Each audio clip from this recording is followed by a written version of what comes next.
Thank you guys for stopping by. Thank you, Netmarble, for sponsoring this video about Fortress Siege in Lineage 2 Revolution. This is an amazing new PvP addition to the game, and it all starts with bidding. So you need to be in a clan that is saving up its Adina. Get in there, donate that Adina to the clan, help it out in those raids, and earn Adina for the clan so that you can make the bids, or rather, your clan leader can make the bids to try to take over a fortress in Fortress Siege. Now, Fortress Siege is different than Open Siege in that you're doing it with your clan as a whole, and this time, the battlefield is not necessarily even. You get to play your own character at its combat power, and you can use buffs, and these can give a critical advantage to one team or the other. So I'm talking about several different types of buffs. The first being the 3 feasts that can be prepared in your clan hall, small, medium, and large. They all stack, but the effects only last for 30 minutes, so you want to wait and eat right before you move into Fortress Siege. If you haven't seen it before, check out the 3 tables in your clan hall, and you can also see, based upon the food that's laying there, there's the medium, here is the large feast, and then way over here, the small feast, the pizza hanging out on the right hand side. So go ahead and take all 3 of those right before you head in to Fortress Siege and check out those buffs that you get. They are significant, but again, they only last for 30 minutes. In addition, you can brew your own potions in the clan hall. Again, go to the potions menu, and if you've saved up those ingredients and your clan coins, you can brew potions that give you additional attack, defense, several other important stats. So check that out. Also, the potions that are available to you are dependent upon your clan level. Next up, don't forget, go to your clan shop and check out the clan buffs. Again, depending upon your clan level, you may have unlocked a few or a bunch of these different clan buffs. These last for an hour, and get in there, apply those buffs. Again, if you have the coins, make sure you do better than I did and budget those coins before Fortress Siege. And last but not least, the potions and the soul shots available in the regular shop. Make sure you've got those soul shots turned on. That is going to add a lot of damage output during the battle itself. So our Fortress Siege is just about to begin. Our clan working together on Discord in voice chat. This is critical, you guys. I think that honestly, the 2 by far most important parts of the strategy are A, get your clan to show up, and B, communication and coordination. I think voice chat helps so much right here. So let's go ahead and take a look at the map. Now today our clan spawned on the blue side, the right hand side. We are the blue team, and our goal is twofold. 1, to protect our holy artifacts right there on the right hand side, and number 2, to get our leader to imprint the opponent's holy artifacts on the far left hand side of the map. Now, in order to do that, we need to get through those defensive towers. There are 6 defensive towers. We have to get 2 of them down in front of one of those gates before we can pass through the gate. Get at least 1 more of those defensive towers down, and then imprint that holy artifact. In the dead center of the map is the Spring of Recovery. Any unit that stands near that recovers hit points. To the left is the Altar of Wind. To the right of that, the Altar of Earth. Any clan that can imprint one of those altars receives a 10% increase in attack for 3 minutes. But should your clan succeed in imprinting both towers at the same time, it's a 30% bonus in attack. And we will see in just a moment just how significant that bonus can be. So the 30-minute Fortress Siege just underway. Our clan rushes outside the gate in a coordinated effort. Part of our team is moving down and trying to imprint the Altar of Earth, as the other moves towards the opponent's top gate and starts to press that lane early. You'll notice that right away both teams successfully imprint the altar on their side, and now there's no sense in fighting at those altars because the imprint remains for that 3 minutes and it cannot be taken away.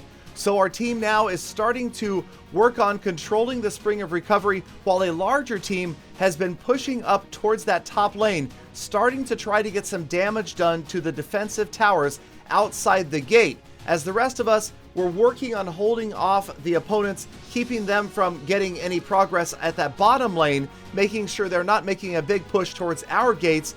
And then eventually the idea is we'd like to control both of the altars. I'm going to move up here and check out the pressure, Here they are, everybody fighting at the gate already, trying to get one of the defensive towers down.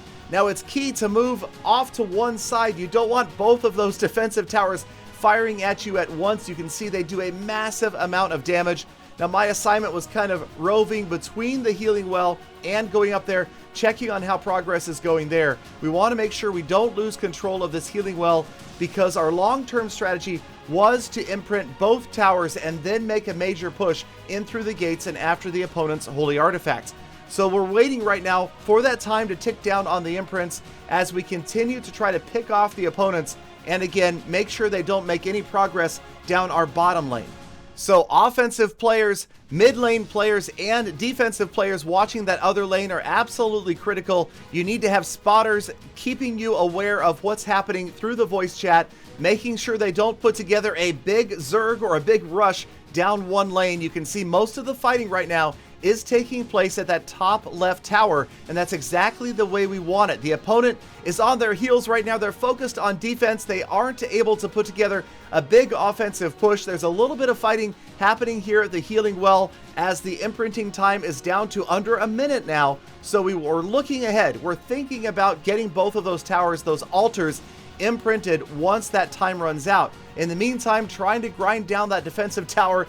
It is not easy. You can see I'm running away, going back to get healed, just kind of checking up on things as we control the center and we continue to work on the offense. Now, the other clan didn't put together a big solid push down the bottom lane. Part of that reason there was they simply didn't have the numbers. Like I talked about at the beginning of the episode, you've got to have your members show up. If that doesn't happen, then you're going to be at a severe disadvantage. You can see now we've got clan members all over their altar. The altar of wind is just about ready to be imprinted again. And as soon as that time runs out in 6 seconds right there, then we will have clan members ready to imprint that, take over both altars, and give us that 30% damage bonus. So it looks like we're getting the job done, imprinting both towers now. So I've moved to that top lane and I'm going to help try to damage that tower. The defensive towers there are so powerful. You can see lots of players are up there battling as well. I am going to die here shortly to, well, just a lot of damage, and gotta wait to respawn for a few seconds. But it looks like, again, we're keeping the pressure on. We're not allowing the other clan to put together a big counter force, a big attack that is going to go down the opposite lane. And we're keeping constant pressure on that top lane so that they really have no choice but to try to defend that. And now, notice what's happened to both of the altars. They are imprinted by our clan, and we have a 30% attack buff right now for the next, well, now it's down to 1:43, but over 1.5 minutes. So yes, that makes it easy for us to crush through. Well, okay, not easy. It makes it slightly easier than it was to crush through the enemy's towers. We got through the gate. Now we're working on that top defense tower that is closest to us, and there it is. That's the enemy's holy artifacts. Again, only our clan leader can imprint it. He is the only player in this battle on our side that can win things for us. So we're trying to keep him alive. That's, again, part of the coordination, keeping your clan leader alive, getting the defensive towers down so that he can get in there and imprint that holy artifacts without being killed. So we're continuing to press down. By this point, the opposing clan has pretty much realized that they don't have much of a chance. We've outnumbered them. We have outpowered them. We've had the coordination. We've pressured ourselves down. We've taken over their spawn point. And now you can see the clock counting down 15 seconds as Smoke a Bowl from the clan Paragon. No, that's really his name, Smoke a Bowl, is imprinting the holy artifact. And there it is. Final seconds countdown. 3, 2, 1, and the owners of the fortified camp fortress are now the members of the clan Paragon.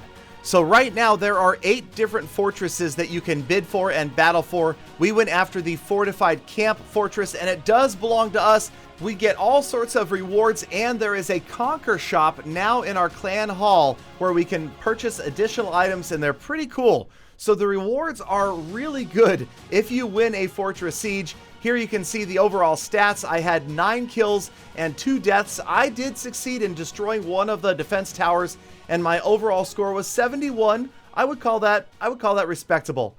So again, overall, I think we performed really well as a team, coordinated, Everybody showed up, got some great rewards, and we are all really enjoying Fortress Siege. I hope you guys do as well. Thank you, as always, for watching all the way to the end of the video. Thank you again, Netmarble, for sponsoring this video. Let me know down in the comments what you would like to see from future videos, and I'll see you again tomorrow for more Full Attacks.